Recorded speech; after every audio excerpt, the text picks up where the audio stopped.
your dumb brother took another win from you, but you're riding well. Are you happy with everything? Your bike, you're more settled with your bike. Obviously, you told me at Thunder Valley, like, the win will come here, we hope. But are you happy with everything?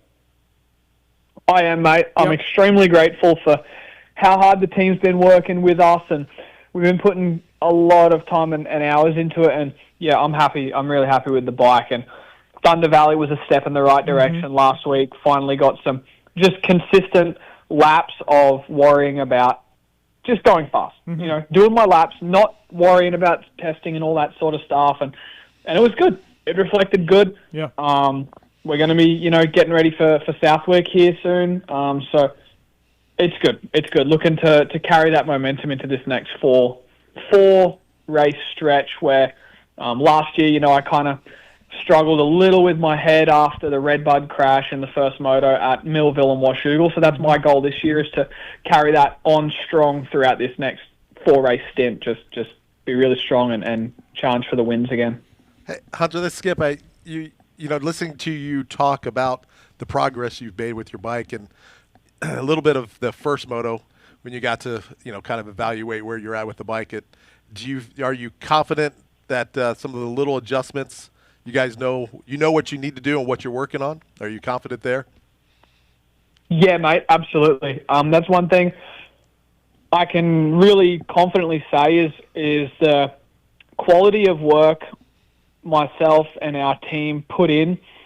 We're able to make a lot of positive progression, and everyone puts their head together, and we all work extremely well together. It's a great workplace environment, and we always strive. And I mean, I think we get a great outcome and result with it, So I'm happy. We didn't change anything last week. Didn't change it. We made one little change this weekend, which was a really good change. So that was cool. When you have an idea in, the team has an idea in their mind, and they're like, all right, we should do this to the bike. Let's make this little change, and it should do this. And when it doesn't do that, you're kind of scratching your head for a bit, right? Yeah. So when you do it and it nails it, you're like, yes, beautiful. We're in the ballpark. That was a shock change, right? Yes, correct. Renthal.com bringing you Hunter Lawrence on the show. Phil, you got anything else for Hunter? We can let you go if you want. No, I just I text Hunter after Colorado because I thought his speed at Colorado was next level, obviously with the crash and stuff like that. But his first moto speed was really, really impressive when Eli was pounding him, and then all of a sudden he just fucking took off like a bat out of hell. I was just like, there it is. I love the answer that Hunter gave when I asked what it was like having Eli behind you. That was hilarious. Where, Hunter, you were like, is there a berm that I don't know about on the outside that I'm missing? Because this fucking guy's going wide open. Berm? Right. Somewhere? Because this guy's going wide open behind me. So I know, it's classic. It's funny. It's cool. Yeah. All right, Philip, we'll let you go. But, Phil, you got another week off and then back to the grind. Thoughts, Hunter, on Phil's Canadian results so far? I know you've been glued to the TV, I'm sure. Yeah, I think we just get a bit better start, little dash for cash the first 15 minutes and settle into a rhythm, Phil. Like, it's easy. Anyone can do it, bro. Oh, I know. Well, if you guys didn't teach Dylan all your hot setup tricks and stuff like that, it'd be a little bit easier. That's where it's at. You got to smash him, Phil. Smash him the first lap. I know. I'm trying. But Hunter taught Dylan a lot of secret tricks and shit, so now I'm like, it's really uphill. Yeah, I mean, Hymus was on the show last week with Phil, and it did seem like Chance was pulling for Dylan, unfortunately. Oh, he for sure was. Yep. He for sure was. It's unfortunate, Hunter. Yeah. So it's all good. Good luck, Phil, mate. Good luck. All right, thanks, Hunter. Good riding, boys. We'll talk to y'all. See you, Phil. All right, we got some questions for Hunter Lawrence on the phone here. Greg's on 2. Greg, go ahead. What's your question for Honda HRC rider Hunter Lawrence? Hey, guys. First off, Steve, thanks so much for all that you do, man. I listen to it all. My boy does, too. I don't know if you remember us, but I tried to get him to recite the intro to one, and he got starstruck and kind of backed out of it. But anyway, I appreciate you taking the call. Hunter, you're my favorite rider, man. And I watched a video one time, and you were listening to some Tool, it sounded like, and I was just curious, what other metal bands you like? Hey, mate, thank you. I appreciate the support, brother. And Yeah, it's a good question. You know what? I can do you one better. I can go to my playlist right now on my phone. So we got Tool, Breaking Benjamin, we got Bring Me the Horizon, I have Falling in Reverse, and Stained. Got a lot of Stained in there. That's good. Yeah. Sleep Token. I really like Sleep Token at the moment. It's different kind of rock. Yeah. That's just some of my playlists. So yeah, they're being an Australian good, band. man. Yeah. All right, Greg. Yeah. There you go. That's cool, man. I appreciate that. Yeah, I'm getting into some technical death metal and stuff, and I don't know. I like the noise. But one last thing, if I could. Sure. Hunter, I heard you in an interview one time, and they were asking you. So you moved to 450. Are you feeling, any pressure or anything? And you said, "No, man. Pressure is trying to feed your family. Pressure is waking up at 5:30 in the morning. Going to lay bricks and." I ride a dirt bike for a living. That's not pressure. Yeah, and I just, that resonated with the common man. So you're a cool guy. Appreciate it. Thank you, mate. I appreciate it. Yeah, definitely. My dad is. I mean, we still are, at heart, the common man, and my dad was exactly that, So I did take my hat off to the working force out there in the world and the everyday tradesmen and people that make the world go around, All right. Cool. Well, it shows in your work ethic, and great ride on Saturday. Thanks, brother. Appreciate you. Take care. Thanks, Greg. Appreciate it. You guys have a good night. Thank you, man. Yep, Appreciate bye-bye. it. Thanks for listening to the show. Briggs is on 4. Briggs, what's your question for Hunter Lawrence? Well, first, I just want to say, Hunter, on behalf of American that's been around the sport for my whole life, I want to just say that as a fan of the sport, and I appreciate it, you and your brother, we appreciate watching you guys race so much and the talent level you guys are at. It's awesome to see brothers just crush it the way you guys are. I think everybody in the sport, I think when they see that, kind of like all the other brothers pass, like we're super appreciative and supportive. So don't listen to those 1% haters. Definitely we're happy to have you guys here. But what I really wanted to kind of dig into was the fact that if you look at maybe the 4 most dominant racers right now, you, your brother, Hayden, and Eli, you guys all have fathers that are very, very involved. The sport's always been that's been a ticking time bomb in the sport in the past. Kind of give feedback on if you see this being a new trend, because I don't think we've seen parents in the past get as much access as maybe, your dad does, as well as, Brian Deegan does. I know obviously we had Big James and Ricky's parents back in the day, but we haven't seen that so much. Can you just speak on that? And, also just, we appreciate you having you guys over in America.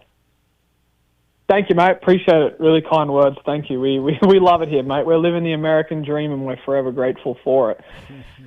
I do think on the parent situation, like you're talking about, mate, I feel like the teams have their way of figuring out whether a father or a influential parent, is an asset to their investment, ultimately us, the racer, the rider. And I feel like they have a way. If they feel like the parent is an issue, they kind of have a way to filter them out a little bit, right? But obviously, like you said, the John Tomacs, the Big James, Ricky with his mum, those big key ones, like, our father, if they were such a bad human or whatever, they would kind of, get the flick a lot earlier in the career. And I do think the teams that know what they're looking at and know their rider can see the influence that the parent has on the rider or their son, their kid, in a positive way, right?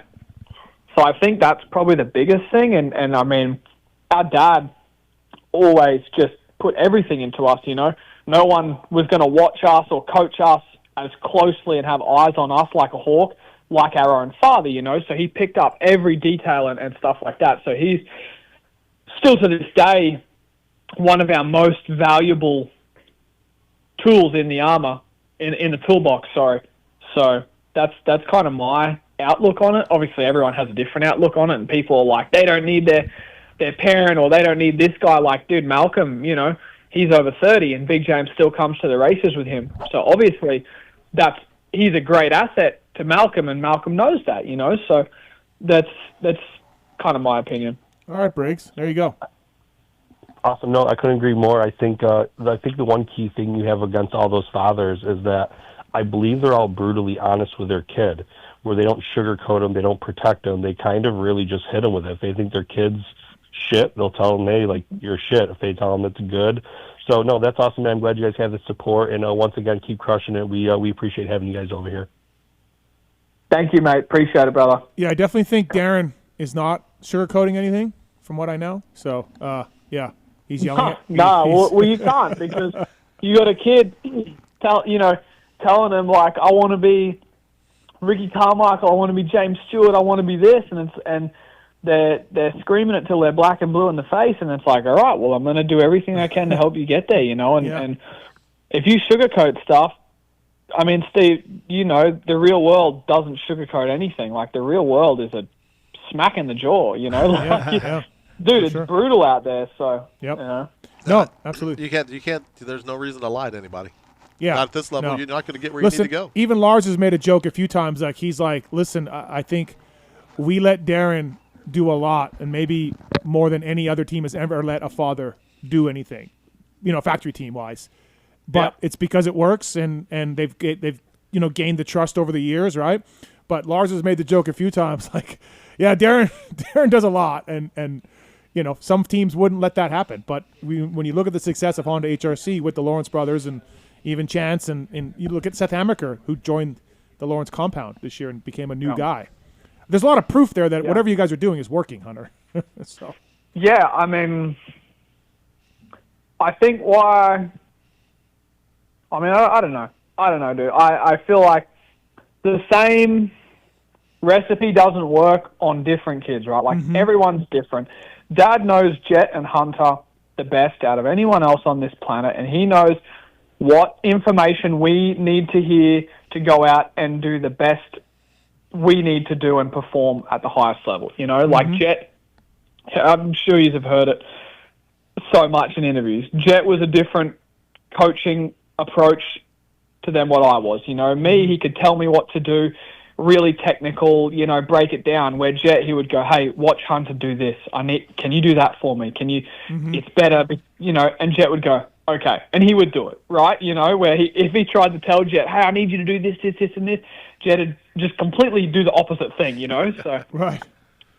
All right, we got Spencer on 3. Question for Hunter. Spencer, welcome to the show. What's your question for Hunter Lawrence? Oh, Hunter, man, you guys are killing it, both you and your brother. Much respect. My only question would be, and maybe you already answered this, but you guys train together every day. What do you see in your brother? Like, how can you bridge that little gap, or can you? Or what? Or actually, Hunter. Hunter's made some jokes about this. That's why I'm kind of laughing, because Hunter's made some jokes about, like, our bikes aren't great, but Jett's just such an alien. He can ride, like anything. So bikes aren't great. They look good. No, when they were struggling a little bit, yeah. And Hunter, I'm sure there's probably things you do better than your brother. And maybe elaborate on that. Yeah, for sure. I mean, I text my mother back when she texts me. Jett's not good at that, so I definitely got him covered on that. He's hopeless at texting people back, so I know I got him covered at that. Nice. I did beat him at the closest to the pin challenge this weekend. So that one's I'm going to chalk that up as another win there. But no, You're being too modest and playful, but thank you. I don't see anything about motocross racing on here. I see where he's good, and he knows where I'm better, and he knows where he's better, and vice versa, mate. Like, I know this past weekend, obviously first moto, I didn't have my shit together fast enough in the first moto when he was down, and I got past him to then put on a sprint. So there's just a lot of things he does, little things. Sometimes I'll preempt something that happens, and he reacts to the reaction, So, like, sometimes that little thing in Supercross and on outdoors helps out a little more how he does it.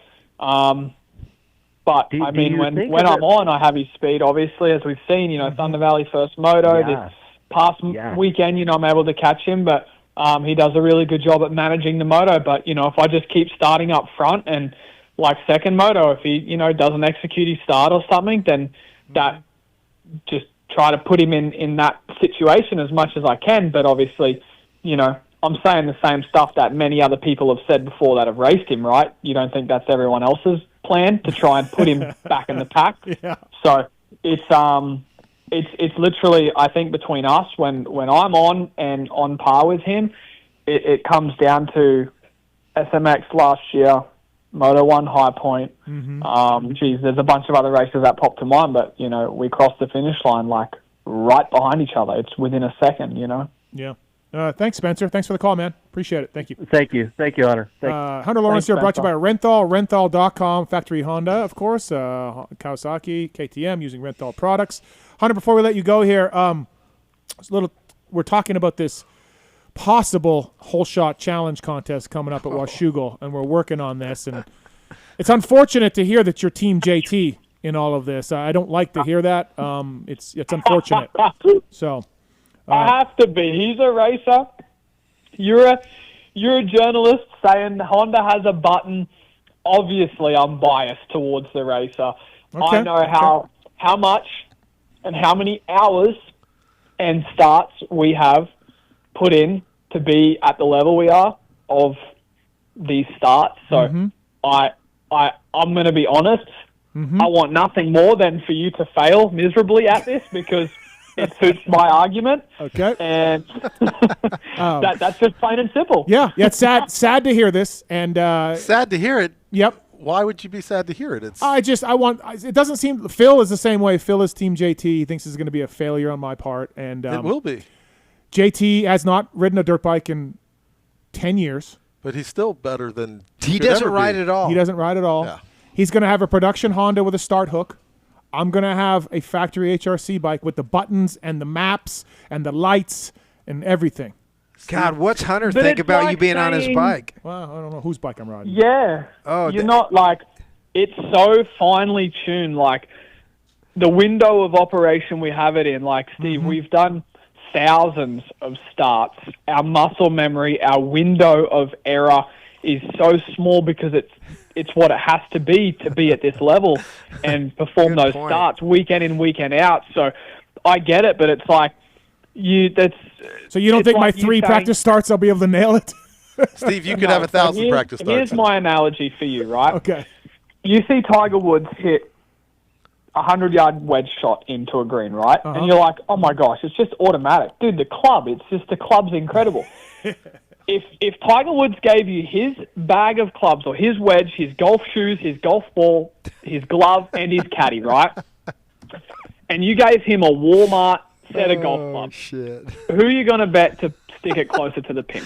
Yeah, but I'm not. Not That's Steve. a good analogy. Tiger Woods ain't JT. This is if I was going up against you, which at first. Okay, Tiger's caddy with a set of Walmart clubs. Maybe I got a chance. Hey, the kicker is you guys both got practice starts. We're going to get practice starts. It'll come back to JT. Okay, we're going to have practice starts. And hey, I don't doubt you. Okay, I'd like to see you pull it. We'll see. Because I think those Hondas are magic too. They look amazing. Their electronics got to be the best. Yep, they are. I mean, the riders are good too. The riders are absolutely a big part of it. No, I'm not saying that, but listen. I think Honda's got the electronics down. So let me tell you about the Honda's electronics. We run a Get ECU. Yep. That we work with Hutch, our mapping guru, right?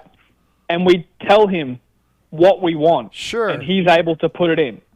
So the magic, I mean, he can only be as good on mapping as the information he gets as well, I right? agree. Because if I'm telling him, hey, I want this, this, and this, he puts it in. But maybe what I'm telling him isn't actually good, right? True. Will you give me some tips if I ride your Hell bike? no. Okay, all right, great. By the way, if you want to get ECU, if you want the same stuff that Honda uses, we can get you a deal. So email us using the contact form on Pulp, and we can get you a deal on a Get ECU. No guarantees you can start like the Lawrence brothers, though, with that Get ECU. But you're going to prove that point. I don't know, man. let's We'll do see if it. this can happen. Lars is trying to make it work. We're working on it. I don't know for sure, but we're trying to do it at press day on Steve, Friday. just don't loop out. Dude, I'm trying to make it work. Every time I see JT, I'm gassing him up. I'm like, bro, you got this. You got this. Don't let him get in your head. Dude. He's Like, worried. you're a racer. He is stressed. But a 10 little bit. years out, he hasn't raced in 10 years. He hasn't ridden a bike in 10 Steve's years. been riding like an animal. I almost Didn't made you Loretta's. see him on the broadcast and his name tag. What was it? 5th all-time starts in SMS. Something like that, That yeah. was his Yeah, yeah. 100 and something, Yeah, whatever it was. But Yeah. he's got it. Okay. Well, it's sad because this is, Hymus thinks this and Phil thinks this and now Hunter. You're and the only one that doesn't. I'm going to have to shock the world. And you will. If that happens, the world will turn backwards, okay?